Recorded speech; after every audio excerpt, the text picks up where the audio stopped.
Central Minnesota Sports Hub. It's the Morning Sports Desk, presented by Wadena's Pizza Ranch and FunZone Arcade. Available on Apple Podcasts, Spotify, or wherever you get your podcasts, and streaming on YouTube. Powered by Pizza Ranch and FunZone Arcade in Wadena. This is the Morning Sports Desk. I'm CJ Baumgartner. No Corey Tackman today. He's out sick. So we got our guy Zeke making a second appearance in a row. And Zeke, how we feeling today? Much better than Corey, I presume. Mm-hmm. Much better than Corey. I know what's wrong with Corey, and I don't want what Corey has. So hoping he feels better. But you know. He's bragging about his good lunch yesterday, and his good lunch isn't helping him out today. We'll just say that. And you know the reason why is because he didn't go to Pizza Ranch and FunZone Arcade in Wadena. He did. Yeah, he won't be having this problem right now. That's all we're gonna say. Pizza Ranch and FunZone Arcade in Wadena is so awesome. And here's the thing: when you go on Wednesdays, you not only get the great buffet, but you also get a great deal. Sweeten up your Wednesday with double points. Visit the Wadena Pizza Ranch on Wednesday and every Wednesday to get double points on your ranch rewards purchase. This includes the buffet, dine-in, and online food orders. Don't forget to grab a slice of their delicious chocolate chip cookie on the buffet. And that's a good look. That's a good looking cookie. Put it on a plate. You put it with a little ice cream.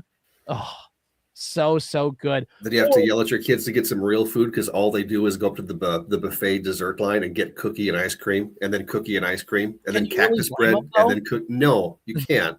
You can't. I'm just jealous that they can eat like that and be as skinny as they are, and then I smell that cookie and I gained 5 pounds. Pizza Best 5 pounds I want it. That's the thing you got to realize.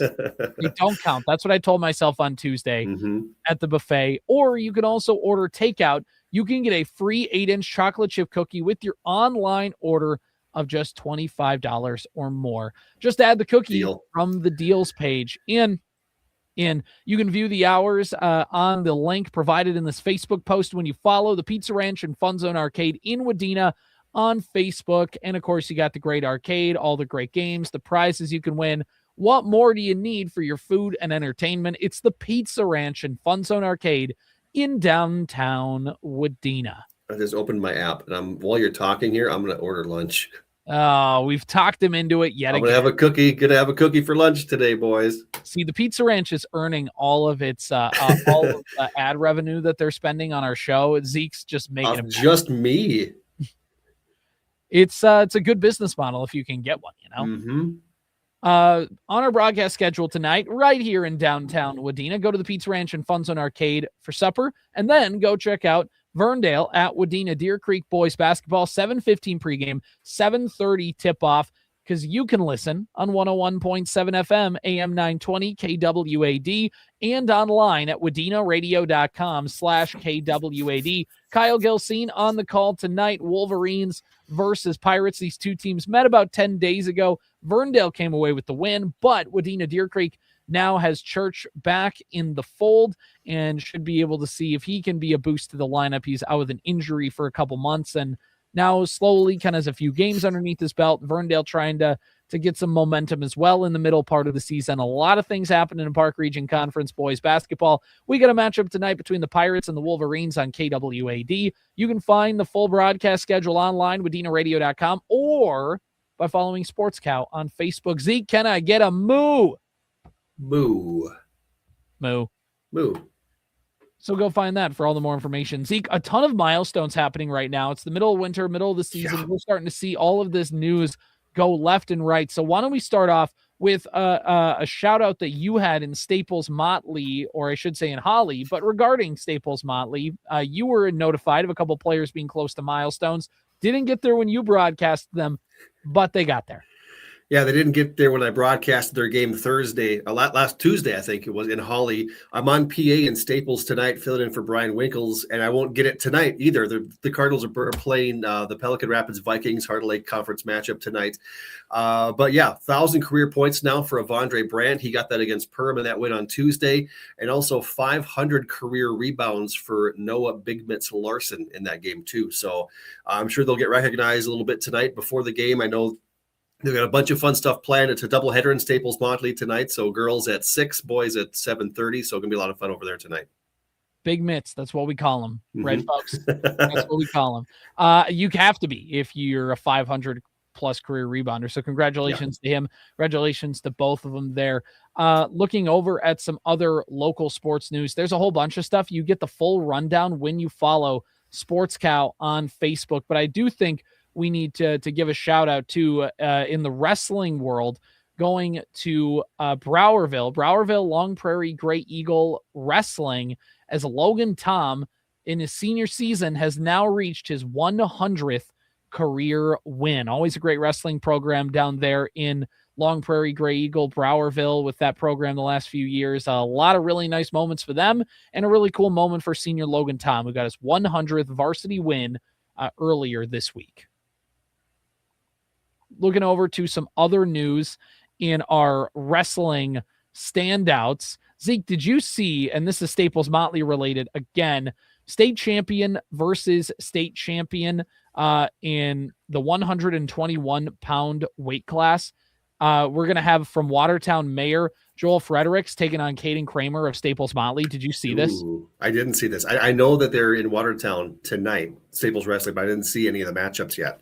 Yeah, according to MN Wrestle, state champion versus state champion. Of course, Caden Kramer won it in 114, whereas Fredericks won it in the 121. So, there's a little bit of give and take there, but they're both expected to meet up in the 121, at least is the way this graphic is showing. If they shouldn't, it's a crime. I know Staples cleaned up at the big Ole tournament in Alexandria over the weekend. They're rolling right now. Rolling. Congratulations to the Cardinals this year. It's going to be another fun one. Another local wrestling milestones we got to shout out. Maybe not so much a milestone, more as a ranking, but look at this, Zeke. MN Wrestle has the new girls team rankings out, the top 12 dual team wrestlers in the state. And Zeke, just go through this list here. You got Hastings at number 1, Chatfield at number 2, Apple Valley 3, St. Michael Albertville at 4. That's all expected. Yeah, Blue Bloods there. Melrose at 5. Ayo. That's pretty good. Forest Lake at 6. Okay. Brainerd at 7. Yeah, another big school. Pine Island at 8. Okay. Thief River Falls at 9. Prowlers, another wrestling powerhouse up there, yeah. Mora at 10. Okay. At 11, the Wadena-Deer Creek Wolverines. Hey, yeah. Edging out the Bemidji Lumberjacks by 1 spot. Wow, and Bemidji's had that wrestling program for the girls up for a couple years now. That's clutch. Real clutch. And of course, we had coverage of their quad about a month ago, and it was just been a really, really fun to see girls wrestling not just pick up as a whole, but to see it pick up locally and to see all these teams. I know individually, Bertha Hewitt, Verndale, Parker's Prairie, and Staples-Motley, and a couple other schools have had some really good girls wrestlers come through. But to see it at a team level is really, really fun to have that stand out. Yeah, Monaga's got their girls wrestling program up and going too. But yeah, when you're on a list like this, a community the size of Wadena-Deer Creek, and you're on here with St. Michael Albertville and Brainerd and Bemidji, I mean, you're doing some things right. Wow. Yeah. I was talking to Wadena-Deer Creek head wrestling coach Brad Wollum last week on Wolverines Weekly, which you can find wherever you get your podcast. And I was like, what's the secret sauce? What's happening? He's like, we just have had a lot of them kind of be ready to roll. A lot of them have brothers. A lot of them had dads who wrestled. And so they already grew up in it, and it just kind of has come natural to them. And you explained a couple other things in that conversation too. But overall, it's a really good time for Wadena-Deer Creek girls wrestling. So congratulations to them there on that, because again, it's coming up pretty fast and furious with girls wrestling. Zeke, I want to look up the date to see, because we are not too far away from individual girls section wrestling tournament. Yeah, February 1st is Sunday. And then we're in it after that. We're in it. You thought the winter sports season was crazy so far. Just wait. Wait until now. Now, there's only one class in girls wrestling. So it also, again, kind of comes pretty fast and furious with everything. And I'm waiting for this page to load here. Okay. Nope, I looked up the wrong one. It was that volleyball. I need wrestling. Okay, I guess they don't have girls wrestling quite in here yet as its own separate thing. But like as a separate tab. They do have it listed here.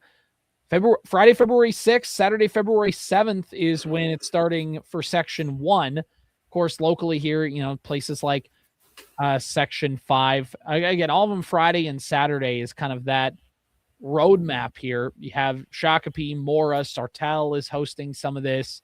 Redwood Valley, South St. Paul, a lot of things with the wrestling girls tournament, because then a week later is the team girls wrestling tournaments, section team tournaments for boys. So a lot of stuff. Cripes.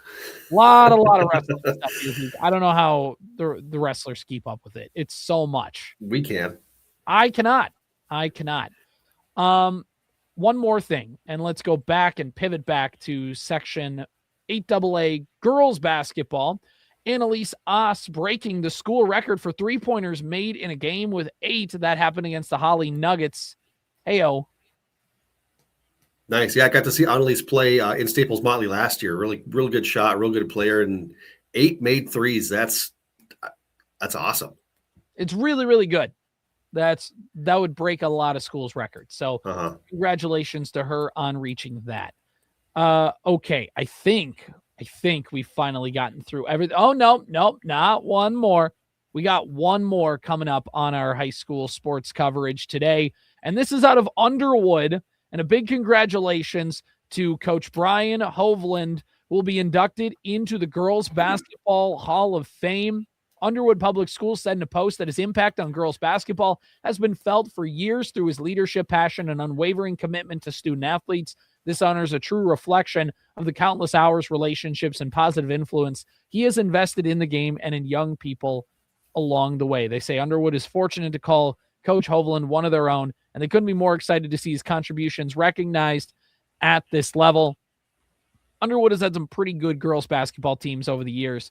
To see them represented like this is just a really, really cool thing to see. And this fall, we are going to see Coach Hovland get his name in the Girls Basketball Hall of Fame. Love it. Yeah, great accomplishment. Awesome for that community. And yeah, just recognition for what they've built there over the last handful of years. So a lot of great girls basketball players have come through that program. He's been a big reason why, and it's really, really cool to see. As we wrap things up today, Zeke, with our I've got one more. I've got one more milestone that happened last night. Yeah, kind of expanding way out, but the Holdingford Huskers got their first ever 2,000 point score last night. Dawson Hofer of Holdingford hitting that 2,000 mark. We played the game yesterday with Corey. Girls 2,000 point scores, and so I think Dawson is number 173 all time now on the boys side, I think is how many there have been. So Dawson Hofer adding his name to that list. So next time we play the 2,000 point scorers game, Dawson Hofer. That first guess is Dawson Hofer Holdingford. So congrats, Dawson. Still insane to me, by the way, that the list of girls scorers basically doubles the list of boys scorers. Yeah, it's unreal. Bananas. It's awesome. Yeah. Okay, are we I'm looking around. Do we got I don't think I have any more. I think we're all set. Okay. Yeah. So here's what we're going to do. We're going to talk Minnesota Twins. Oh no. I'm forcing you. We're compelled by law, and by law I mean just your willingness to talk about this for a second. Edouard Julien getting traded along with Pearson Ole to the Colorado Rockies for I'm forgetting the name. I think it's like he had Tommy John surgery last year. That's all I know about this kid. He did have Tommy John surgery last year. I want to remember the name. I just talked about it. They made a trade for Chase Kaminska and cap considerations. Yep. Good old Frank Kaminsky, that's the name popping up. Yeah. But it is Chase Kaminska. Say that 5 times fast. No, Say with thank like you. A thick Russian accent. Yep. So that's essentially how you got to look at that. But this, I think, Zeke, if you just want to look at the trade and you kind of look at the guy the Twins got for him along with the cash considerations, 24-year-old, last pitched in high A, Tommy John surgery last year. Remember, there's that line in Moneyball where they're pitching like, oh, yeah, he wants to throw in this prospect. And he looks and he's like in double A and he's like, how old is he? And he goes, 25. He goes, 25-year-old in double A. Forget it. Like, whatever. The movie was talking about a time 20 years ago, but it's sense of like, you're that old and you can't crack it, you're done. Like you've already hit your physical peak. You're probably not going to be able to do it. But that's to say it's a little different considering he probably would have made a higher jump in the minors had he not had Tommy John surgery. So it's a lottery ticket in the sense of how good do you like the stuff. It's got like a 5-pitch mix. Intriguing player. Getting him away from, getting away from what would have been Coors should be interesting. But, it's a lottery ticket, essentially. He's not going to help the Twins bullpen in 2026, most likely, unless he got really, really good or something went really, really wrong. So that leaves Pearson all in this deal. He's a throw-in. Gives Colorado somebody who they can throw into their bullpen. He's a body. You move on. He had an ERA of 5 for the Twins. He probably needed more time. It's like a small sample size, but overall, I don't think there's really a ton of Twins fans like, oh, what are we going to do without Pearson Ole? So that's the biggest thing. Ed Julien was the headliner, quote unquote, if you will, in this deal. But it basically boils down to a couple things, Zeke, right? It's that Ed Julien had fallen out of favor with the team. Even when they sold everybody off at the end of the deadline in 2025, he didn't even get that much playing time. They kept him in St. Paul, Yeah, Luke Keyshaw jumped him and did backflips around Ed Julien at second base because he was able to hit.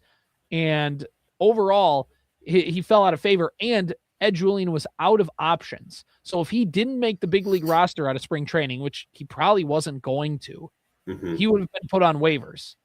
And a team could have left for free anyways, Yeah. So this is the Twins, because you can't trade him at the end of spring training because teams are like, you have no leverage. We're just going to wait for you to cut him. Or at least if you do, it's going to be like it was in the great Johnny Pareda trade, which is, we'll just give you you guys don't have to pay for soda in the clubhouse this year. Yeah. I didn't know Johnny Peralta was a Twin. Yeah. I didn't know Johnny Damon was a Twin either. But so basically the Twins got a lottery ticket in the deal, and Ed Julien is gone because he was going to be gone anyways. And this just kind of gets to the thing of what happened to Ed Julien. Remember 2023 Ed Julien? Before the season in spring training, Carlos Correa was quoted as saying, my God, that guy can hit. There was so much buzz around this Ed Julien guy could kind of come up. He's not the most well-rounded player, but he's just got a knack for hitting the baseball. Doesn't really have a glove anywhere. But you know what? Stick him at second base. He can hit. Who cares? And it just kind of disappeared. He had an on-base plus slugging of 860, 870 in his rookie season. And since then has had OPS is of under 700. Weighted runs created, which again, 100 is league average. It's just how responsible are you for run creation for your team? 100 is league average. Julian's rookie year was 139.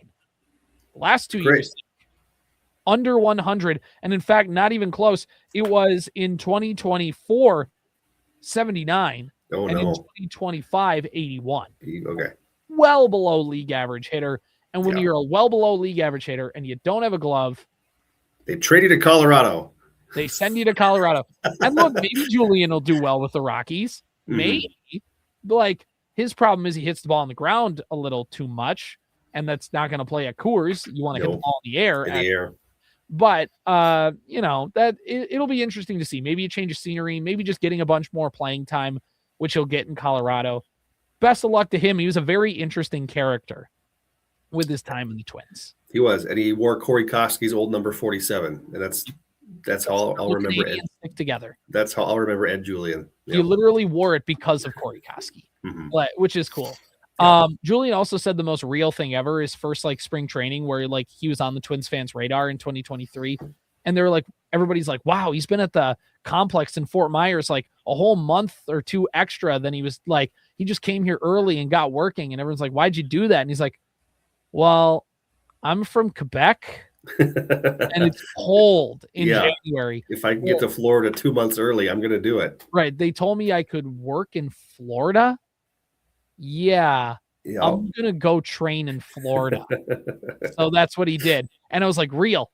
I would have done the exact same thing. 100%. But this whole Julien thing, that's basically the facts on the ground of why the Julien trade happened. But the second level of it all, Zeke, is this really is calling into light the Twins' developmental issues.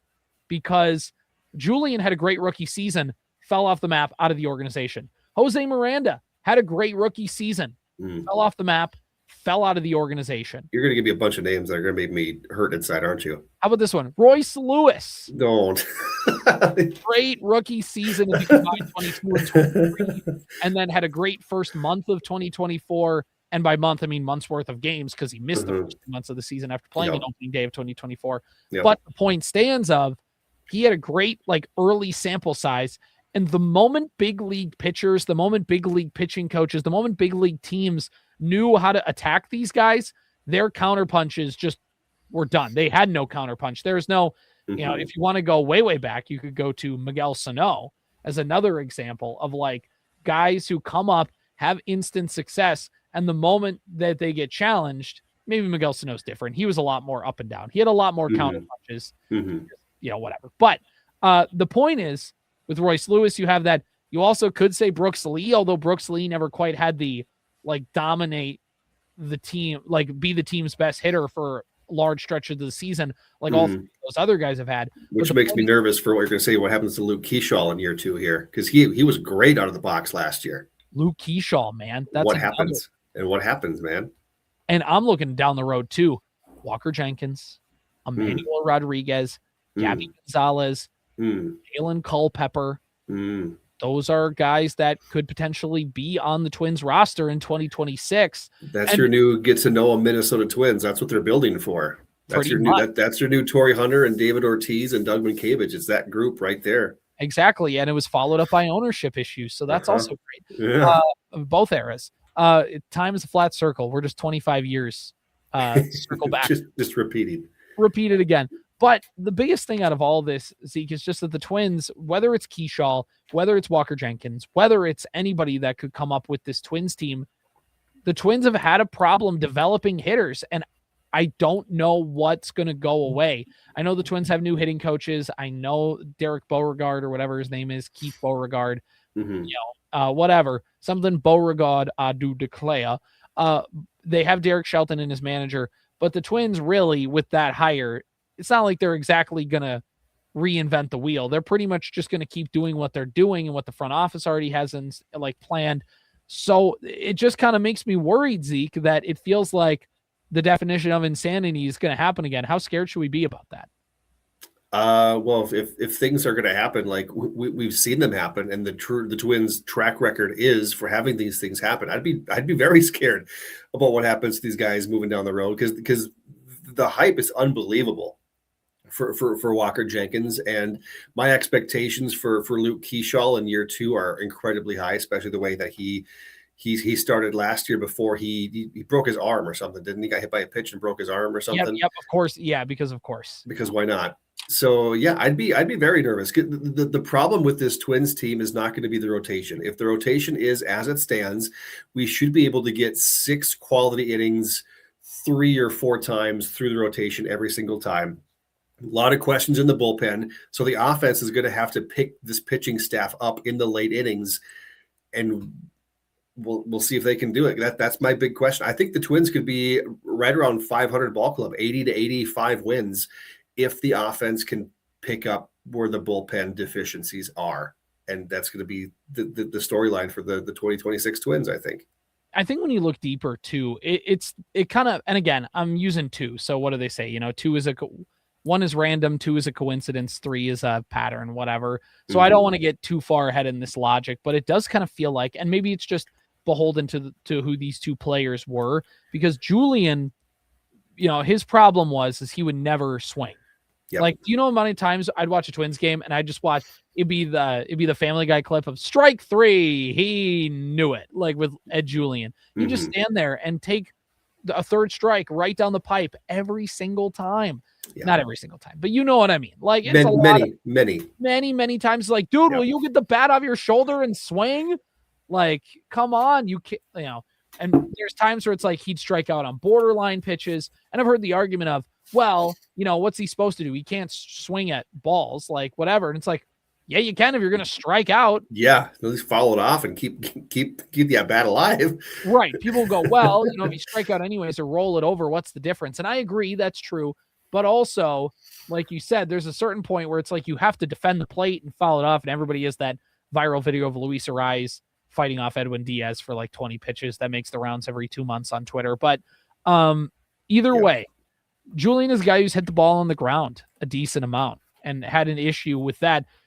Miranda's had an issue on the other end where he would just swing at everything. So he would swing at non-strikes and he would just make weak contact because he wasn't getting the right one. Julien is being too selective. And so if he doesn't get the pitch he wants, or if he doesn't hammer the pitch he wants, things are in trouble. And he hit the ball on the ground just a little bit too much as well. And so you look at, if you want to look at Max Kepler's hitting development too, although he kind of may have just fallen off on a cliff all on his own and then took steroids and then probably his career is over. But with Max Kepler, problem is he kept hitting the ball on the ground too much.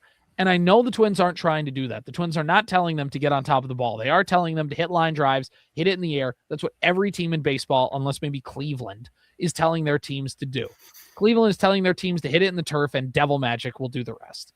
But the Twins have to find a way to avoid being a team that just rolls it over to the second baseman every single time. And it's felt like with some of these hitters, again, this is my working theory or my working kind of process, is that like they just, for whatever reason, can't stop getting their hitters to ground out. And that's a huge issue, or just make weak contact. And those are the two things: balls on the ground, weak contact. In today's major league game, your offense is going to stink if you do that. Can I add one thing quick? Yeah. I think the quote from Brett Favre was balls on the ground, looking like a fool with your balls on the ground. Don't we all? Put that on a t-shirt and sell that at the Wadena County Fair next year. The shirts are being printed as we speak. Balls on the ground. Looking like a fool. With your balls on the ground. And your hat to the side. Yeah. That turned sideways. Oh, that was like 15 years ago. My favorite part of that clip is when Brett Favre went, "Come on, Jared," and slapped his rear end so hard. Part of it was excitement. Another part of it was like, ow. Yep. Brett Favre, man. Morning Sports Desk, powered by Pizza Ranch and FunZone Arcade in Wadena. Powered by Wadena's Pizza Ranch and FunZone Arcade. Follow the Morning Sports Desk on Apple Podcasts, Spotify, or wherever you get your podcasts. And watch every show on YouTube.